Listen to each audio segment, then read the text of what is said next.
Hi everyone, I'm Morgan, and today I'm going to be presenting on chronic kidney disease. Just a little fun fact, chronic kidney disease actually hits pretty close to home. When I was in high school, my dad actually went into end-stage renal failure. Thankfully, with the help of family and we were able to help him do peritoneal dialysis. So he was on peritoneal dialysis for about a year while waiting on the kidney transplant list. He ended up getting a kidney and pancreas transplant after a year of being on the list. So he's no longer type 1 diabetic and he is no longer in kidney failure. So it's pretty cool, fun fact.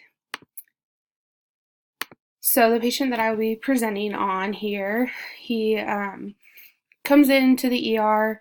He is complaining of just increasing fatigue for 6 months, just overall poor appetite for 3 months, some lower extremity edema that kind of comes and goes.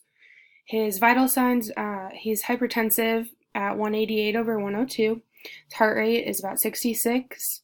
Respiratory rate is at 18. He's sitting at 98% on room air, and he has a temperature of 99.7. So a little bit of patient background.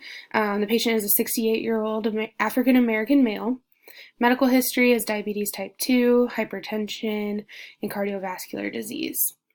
Family history, his mother also has diabetes type 2, his father has hypertension and also chronic kidney disease stage 3.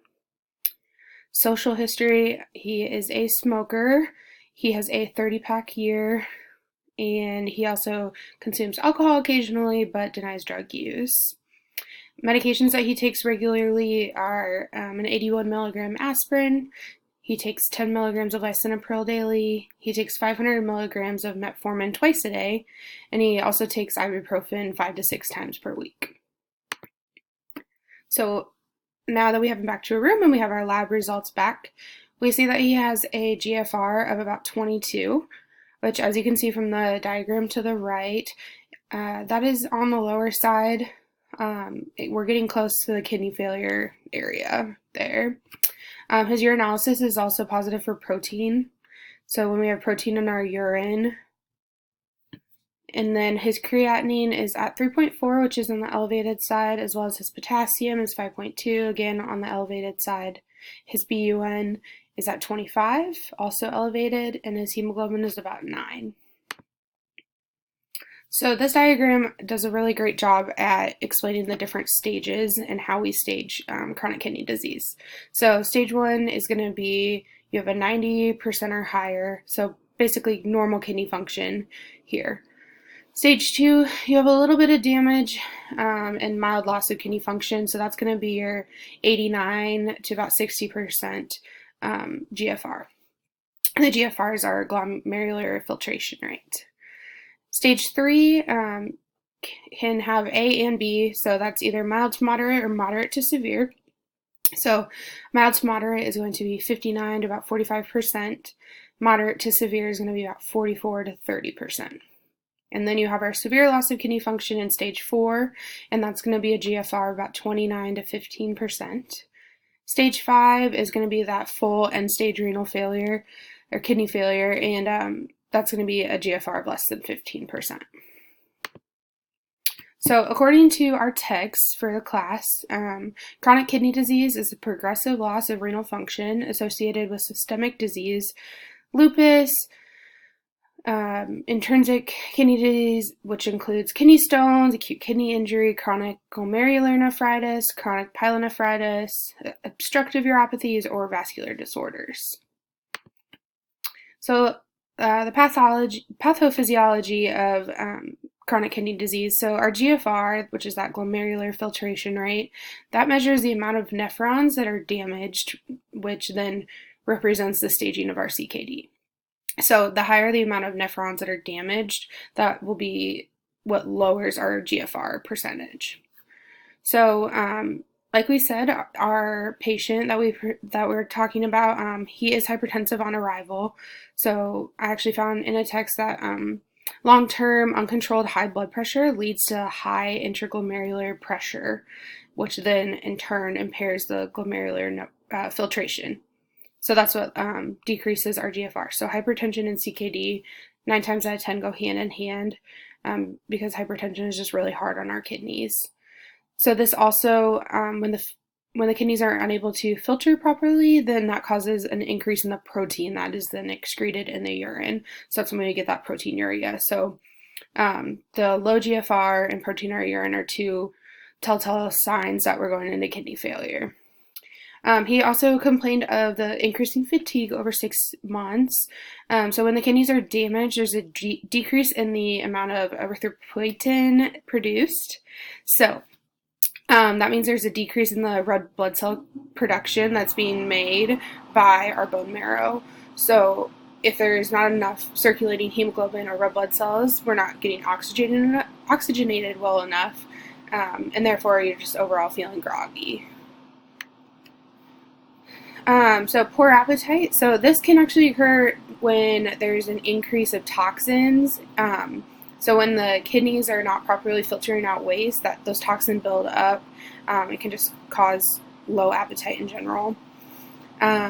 We also have edema. So he was saying bilateral lower extremity edema. So this is usually caused by a fluid and electrolyte imbalance. So this occurs when there's a high salt intake, so when you have a high salt intake, it then causes higher glomerular filtration pressures. So when you have a higher glomerular filtration pressure, this then causes glomerular sclerosis and nephron loss. Again, damaging the kidneys, therefore they're not functioning properly, cannot filter the waste out of the system properly. So when looking at treatment, like I said, hypertension goes hand in hand with CKD, so making sure that we are controlling our blood pressure and keeping it in normal range so that it's not causing extra damage to the kidneys. So our angiotensin converting enzyme inhibitors, or ACEs, or angiotensin receptor blockers, or ARBs, those are considered the first line of defense in CKD. So the anti-hypertensive medications, they target the renin, or the renin-angiotensin system, or the RAS system.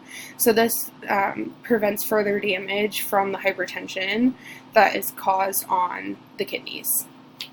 So in the patients that we see the proteinuria, again, goes hand in hand with the hypertension, they are going to benefit from either a thiazide or a loop diuretic.